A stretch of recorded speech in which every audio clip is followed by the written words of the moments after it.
You are listening to the CittaCalcioUsa show, the only news and podcast in English about AS Cittadella. Hello everyone, welcome back to the CittaCalcioUsa show, episode number 156, coming to you on Friday, January 10th.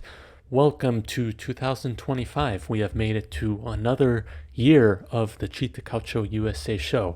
We're glad to be back from this short break. I mean, it was only about 10 days or so it wasn't too long. Hope you enjoyed this winter break as Cittadella is back in Serie B, back to Serie B action.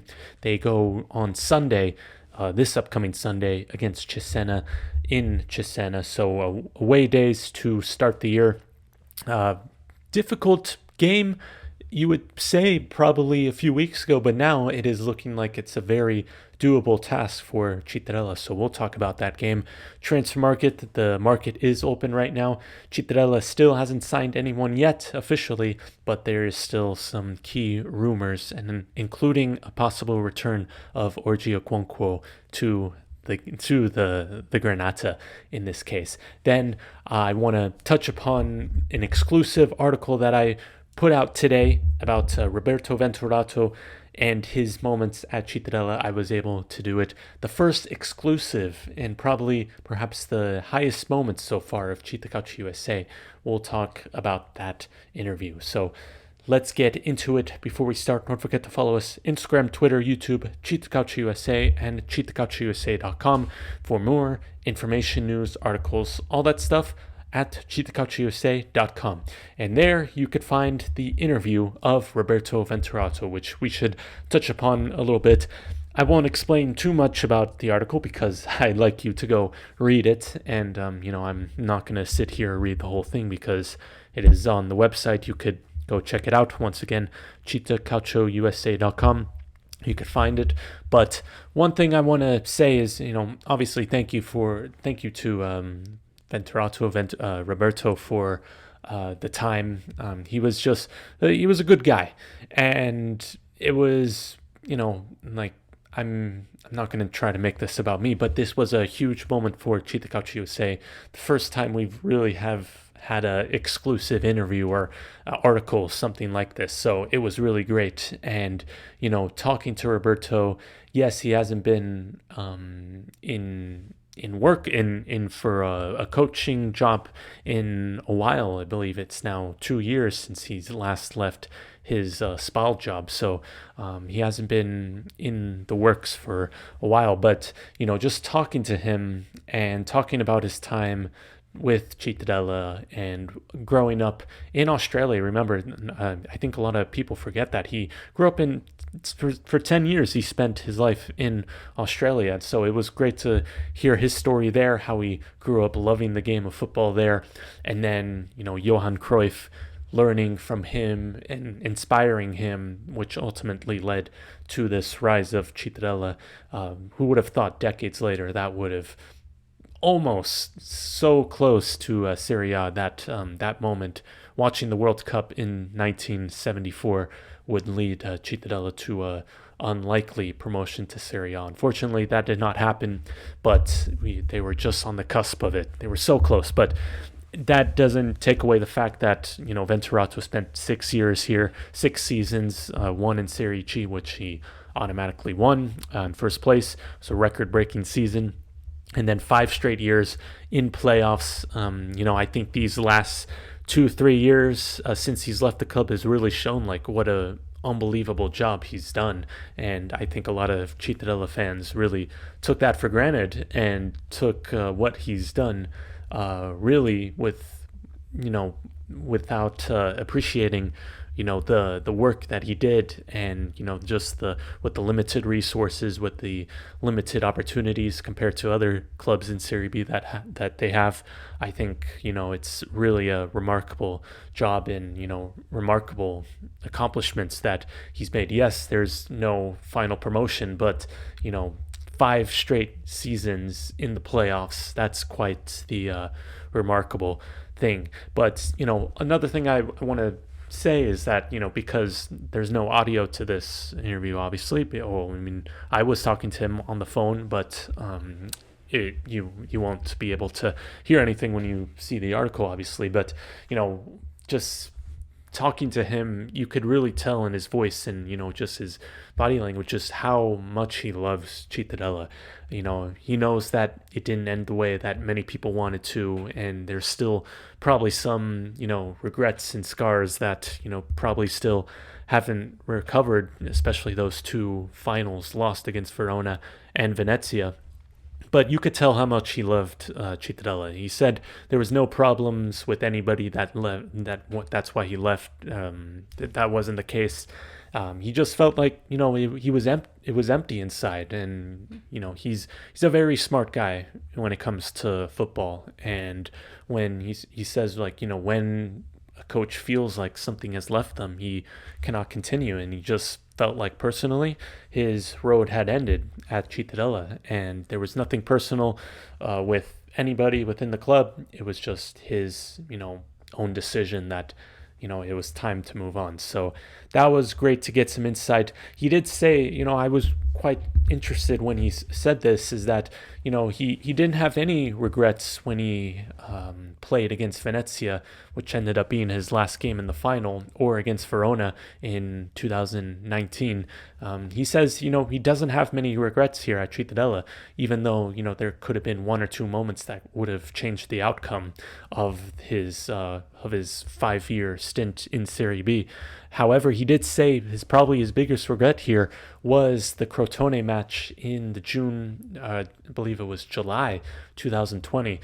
Now, if going back a little bit, this is the last thing I want to say about this, interview before, because I don't want to spoil it too much without you reading it. But basically, Cittadella was 3 points away from Crotone. I think they were tied. I have to go back and reread it what I wrote, because I've already forgotten.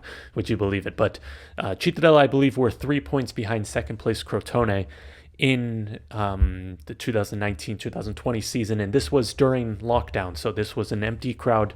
Remember, this was during July, so they were playing like a game every 3-4 days, so it was a lot. And Cittadella on match day 33 played Crotone at the Tombolato for a promotion 6-pointer.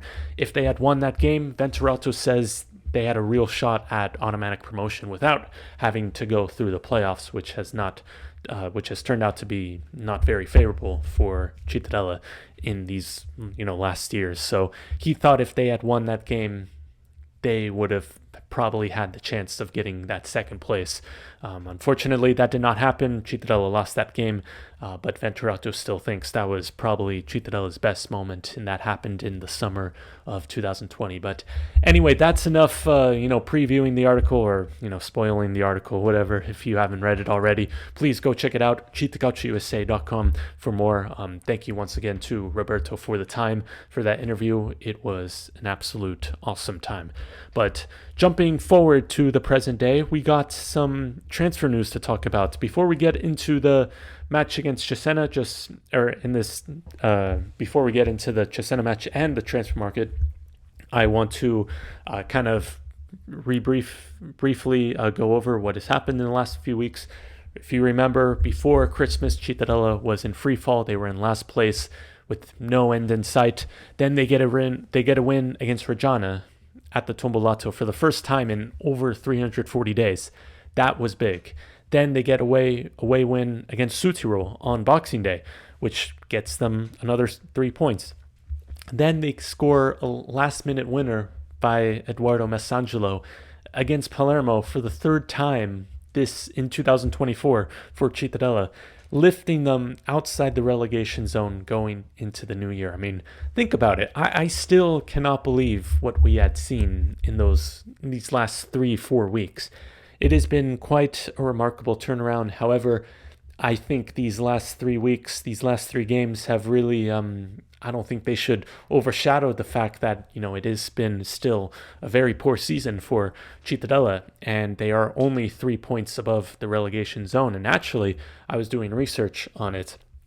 Benevento and Spal had this exact same number of points after 20 games in Serie B 2 seasons ago, and they both finished in 20th and 19th. And if you recall, Lecco last year went into the new year outside the relegation zone, and they ended up finishing last without really much of a fight. They went on a really poor run of form, which ultimately got them relegated back down to Serie C. So Cittadella is far from out of the woods yet. There's still lots of games to go, and the second half of the season is starting right now. Here we go. And I think this is a very important transfer window in January for Marchetti and for the whole club of Cittadella, as we've been talking about. No signings as of yet, as of January 10th. Still a lot of days to go, but that is a little interesting because I thought for sure that Cittadella were going to land some signings first week, second week of January, as soon as this has opened, just given, the desperate need of something.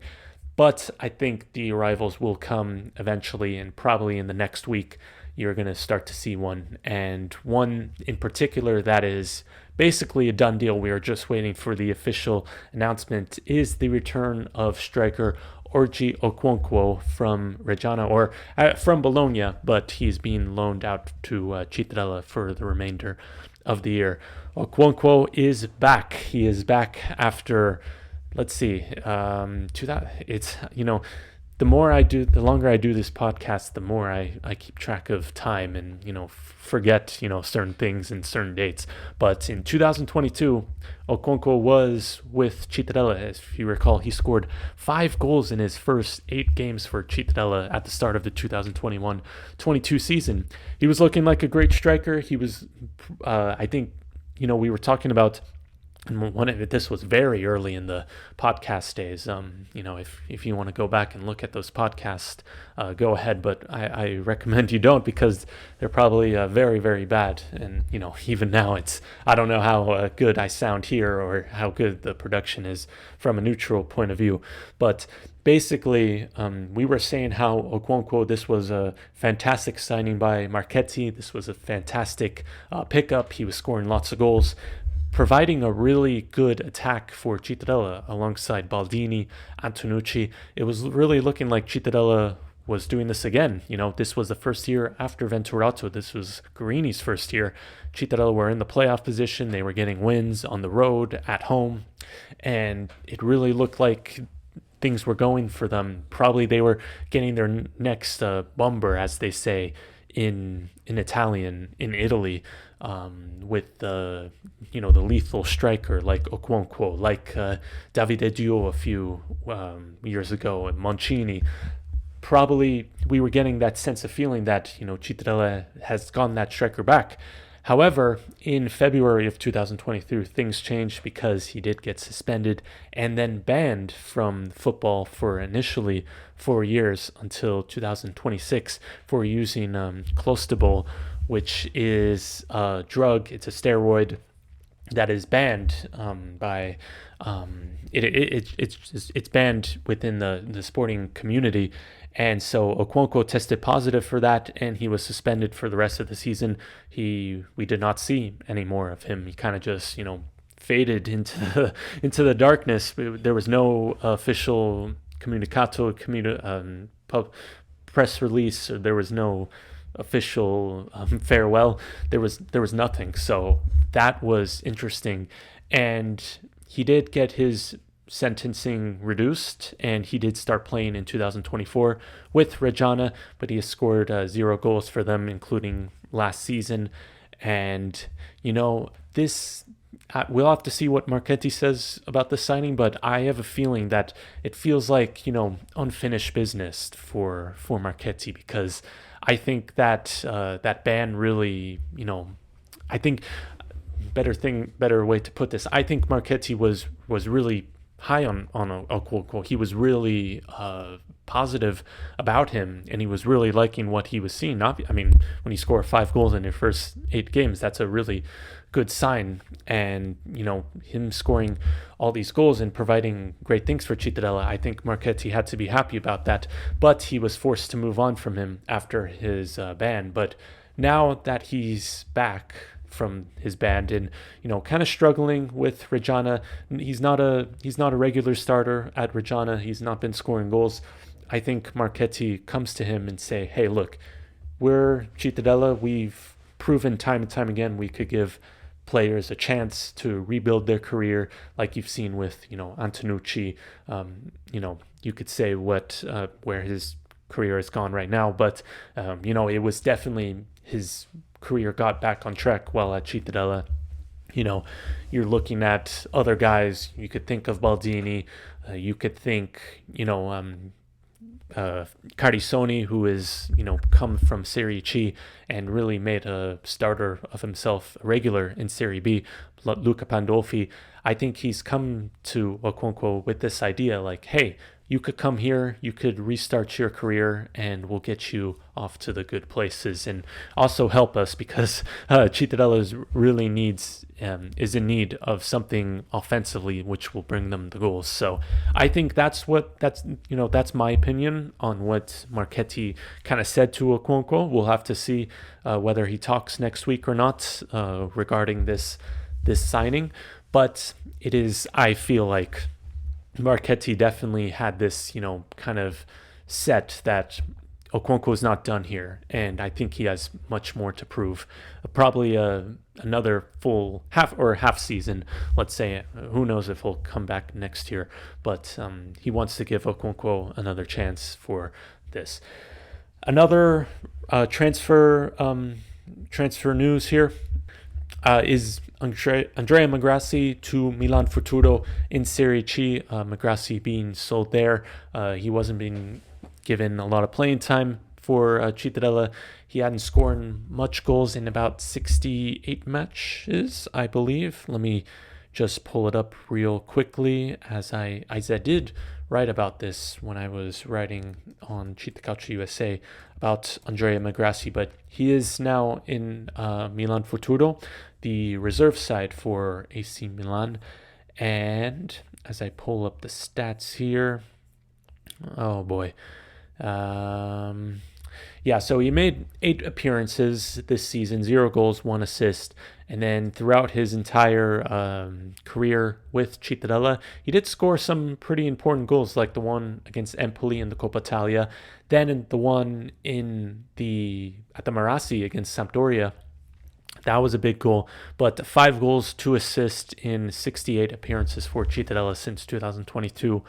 I don't know if Marchetti and Dal Canto was really seeing enough from him, and I think a lot of fans were frustrated by his output in some of these games, which it's understandable. Only 5 goals in 68 games when you're a striker, it's not the greatest numbers. So hoping Magrassi does well for Milan Futuro, probably gives them some experience in a very young team, very young team in Milan Futuro, who is currently struggling in Serie C right now. But Magrassi moving on to the Milan reserve sides after spending 2.5 seasons with Cittadella after signing in 2022. But another rumor that is, I wouldn't say it's as official as it is with Okonkwo. I mean, Okonkwo is not official yet, but it is, just given the reports. But the rumors also have been indicated that Ibrahima Mbaye, who has not played in over 2 years, is an experienced right back from Bologna, and Cittadella is apparently closing in on him and is likely going to make an offer or going to try to sign him because he is a free agent from Senegal. He is a champion of the African Cup of Nations. He was part of the Senegal team that won in 2022. He's a former Inter Milan player, Bologna. He's played as a backup player in, oh man, I think it was Rimini and Reggiana, I believe it was. But, Livorno, Bologna, Inter, those were basically his teams. But, a lot of experience in Serie A, 142 appearances and only 8 in Serie B. So this would definitely be, I'd say, a good signing for Cittadella, just given his experience kind of, solidifying a little more in the back line because, as we know, Cittadella has been leaking a lot of goals recently. So, I'd say it should be a good signing. Let's see what happens in the next few weeks or few days, let's say, depending on when you're listening to this. And it'll be interesting to see if Mbaye does sign for Cittadella. How fit is he? Because he has not played in a competitive game or a competitive team in over 2 years. His last team was, in fact, on Transfer Market, it says Cluj in Romania, but I cannot see any games that he started there. I'm going to look it up right now, but I believe it was for Bologna in the 2022-2023 season. Bologna playing in Serie A, and, well, he was on the bench for some games during that spell in Bologna in August of 2022. But so he hasn't played in over 2 years. So it's going to be interesting to see. You could practice all you want. You could, train all you want. But when it comes to a game time, I don't know how fit he's going to be. Kind of similar to Capardossi. You don't know how fit he's going to be. Now, Capardossi has only been out for a few months. And he's been slowly integrating his team or his himself into the team. So it'll be interesting to see if Mbaye signs for Cittadella. It's still not official yet. We'll have to see whether or not that happens. But that's enough transfer news for right now. We'll give you an update next week on whether or not Okonkwo is official or there's other signings within the Cittadella market, so we'll keep you up to date. But final part of this podcast, I want to briefly touch upon the Cesena match upcoming this Sunday, January 12th, 5:15 p.m. Central Eastern Time at 11:15 Eastern is your kickoff here in the United States on Sunday, the Origel Stadium in Cesena. Now, this is a team that has been struggling these past weeks since December. They are really two teams in opposite directions as of late. And who would have imagined that, 1 month ago? When we were talking about Cesena, they were in 4th place. They were, we were talking about how great that team was, and they're definitely going to make the playoffs, kind of similar to Catanzaro of last year.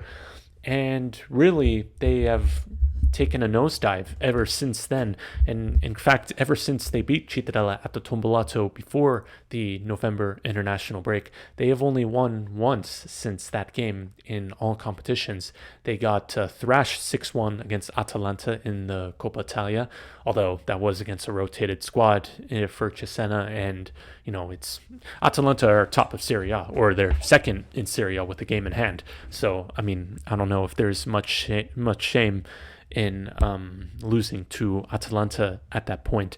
But one interesting thing that was, I was kind of researching was the injury status of Christian Schipendi. Now, Schipendi is Cesena's arguably their most important and their best player.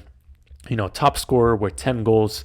He's been really one of the best players in Serie B this year. 22 goals scored last season, helping them get promoted from Serie C, and now 12 goals if you include the Coppa Italia this season for Cesena. But he did get hurt in Cesena's last victory against Cosenza on December 14th, and since then Cesena have lost 3 games in Serie B without scoring a single goal.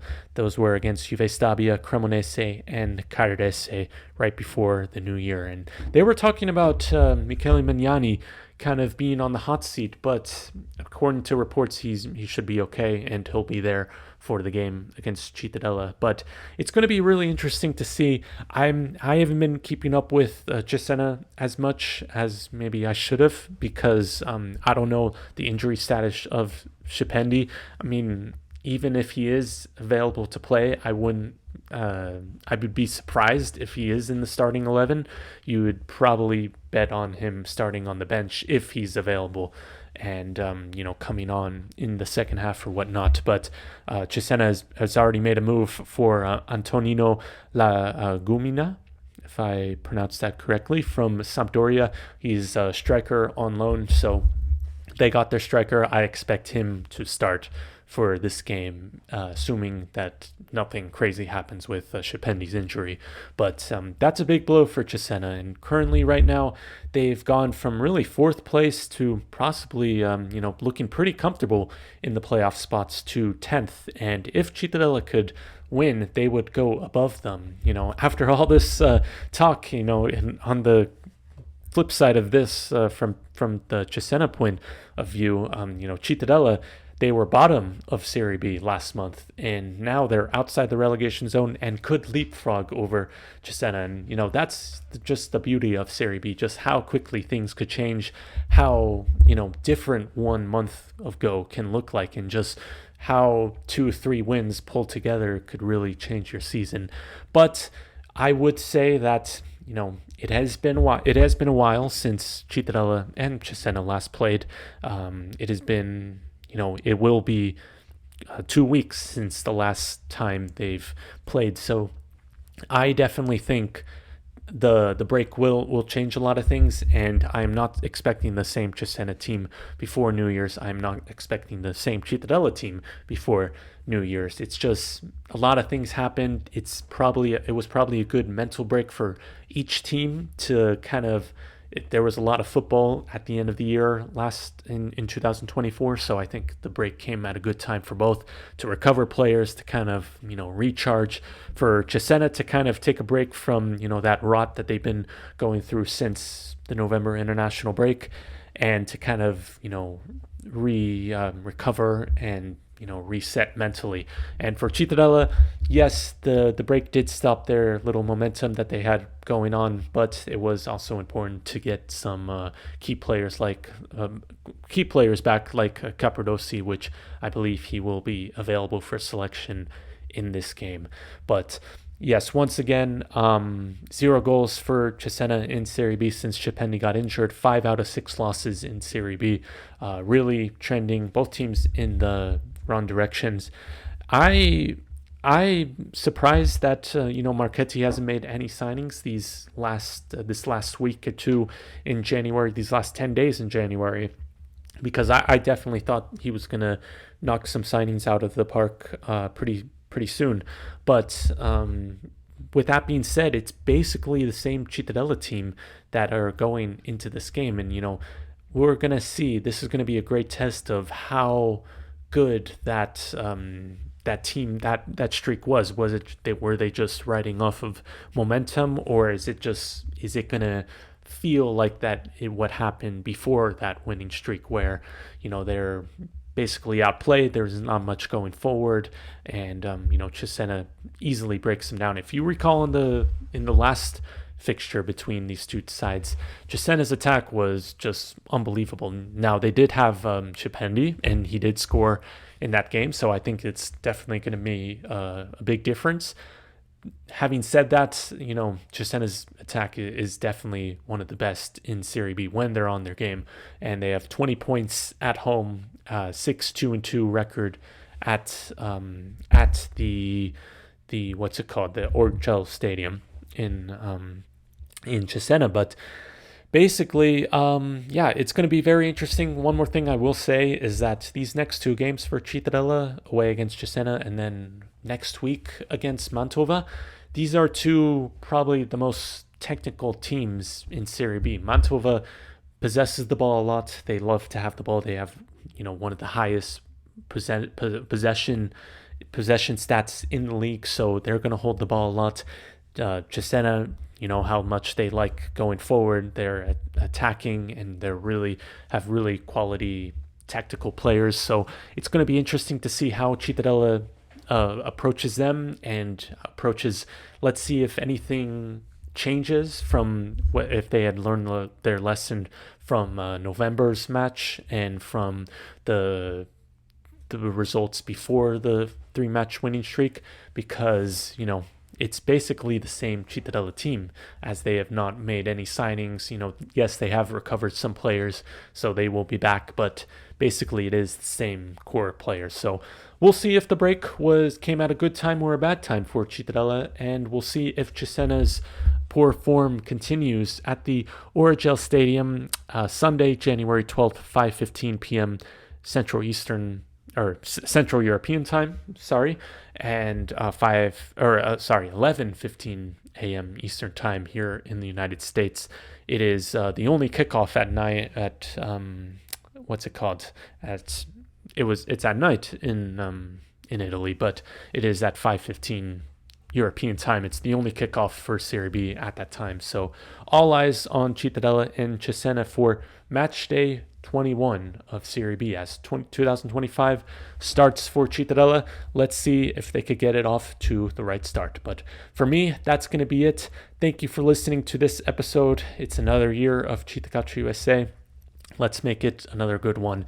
Don't forget to follow us Instagram, Twitter, YouTube at CittaCalcioUsa, and visit our website at CittaCalcioUsa.com to read the new exclusive interview with former Cittadella coach Roberto Venturato on his time at Cittadella, his life growing up in Australia, and how Johan Cruyff inspired him in his career, both as a player and as a coach. Go check that out, CittaCalcioUsa.com.